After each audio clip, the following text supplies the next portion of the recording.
حضرت برا بن عازب رضی اللہ تعالی عنہ کی ایک روایت کا مفہوم ہے کہ نبی کریم صلی اللہ علیہ وسلم نے ایک موقع پہ حضرت حسن اور حضرت حسین کے بارے میں ارشاد فرمایا کہ جو شخص ان کے ساتھ محبت کرے گا تو اس کے ساتھ اللہ محبت کرے گا۔ حضرت سلمان فارسی رضی اللہ تعالی عنہ کی روایت کا مفہوم ہے کہ آپ صلی اللہ علیہ وسلم نے حضرت حسن اور حضرت حسین کے بارے میں ارشاد فرمایا کہ جو شخص ان دونوں کے ساتھ بغض رکھے تو اس نے میرے ساتھ بغض رکھا، اور جو میرے ساتھ بغض رکھے تو اس نے اللہ کے ساتھ بغض رکھا، اور جو اللہ کے ساتھ بغض رکھے تو اللہ نے اسے آگ میں داخل کر دیا۔ حضرت شداد رضی اللہ تعالی عنہ ایک صحابی ہیں، وہ فرماتے ہیں کہ ایک موقع پہ نبی کریم صلی اللہ علیہ وسلم باہر تشریف لائے نماز پڑھانے کے لیے، اور آپ صلی اللہ علیہ وسلم نے حضرت حسن یا حضرت حسین میں سے ایک کو اٹھا رکھا تھا۔ تو جب آپ مصلی امامت پر تشریف لائے تو آپ نے اپنے نواسے کو زمین پر بٹھایا اور امامت شروع فرما دی، نماز شروع کر دی۔ جب آپ سجدے میں گئے تو سجدہ کچھ طویل ہوا،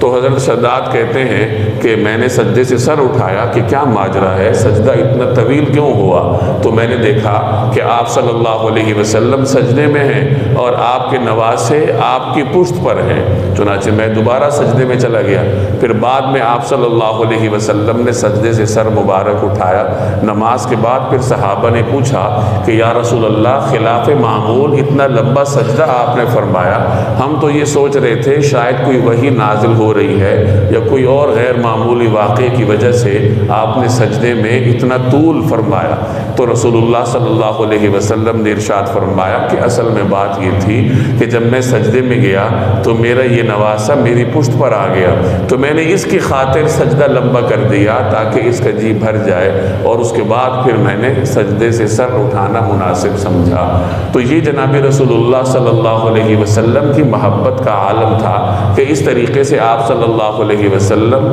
اپنے ان دونوں نواسوں کے ساتھ محبت فرماتے تھے۔ حضرت اسامہ بن زید رضی اللہ تعالی عنہ کی ایک روایت کا مفہوم ہے، وہ فرماتے ہیں کہ میں ایک موقع پہ اپنے کسی کام کی وجہ سے نبی کریم صلی اللہ علیہ وسلم کی خدمت میں حاضر ہوا۔ آپ صلی اللہ علیہ وسلم جب باہر تشریف لائے تو چادر اوڑھی ہوئی تھی، اور ایسا لگ رہا تھا جیسے آپ نے اپنے پہلو میں کچھ اٹھایا ہوا ہے لیکن نظر نہیں آ رہا تھا۔ تو میں جس کام کے لیے حاضر ہوا تھا، جب میں اس کام سے فارغ ہوا تو میں نے عرض کیا کہ یا رسول اللہ، ایسا لگ رہا ہے جیسے چادر کے نیچے آپ نے کچھ اٹھایا ہوا ہے۔ تو آپ صلی اللہ علیہ وسلم نے چادر ہٹائی تو اسامہ بن زید کہتے ہیں کہ میں نے دیکھا کہ آپ کے ایک پہلو میں حضرت حسن ہے اور دوسری پہلو میں حضرت حسین ہے، ان دونوں کو آپ نے اٹھایا ہوا تھا، اور پھر آپ نے ارشاد فرمایا کہ میں ان دونوں سے محبت رکھتا ہوں، اور میں اللہ سے بھی دعا کرتا ہوں کہ جو ان دونوں سے محبت رکھے اللہ تعالیٰ ان کے ساتھ محبت کرے۔ تو اس قسم کی متعدد روایات ہیں جن میں نبی کریم صلی اللہ علیہ وسلم نے حضرت حسن اور حضرت حسین کے ساتھ محبت کرنے والے کے لیے دعا فرمائی ہے، اور ان دونوں کے ساتھ بغض رکھنے والوں کے لیے بد دعا فرمائی ہے۔ ایک موقع پہ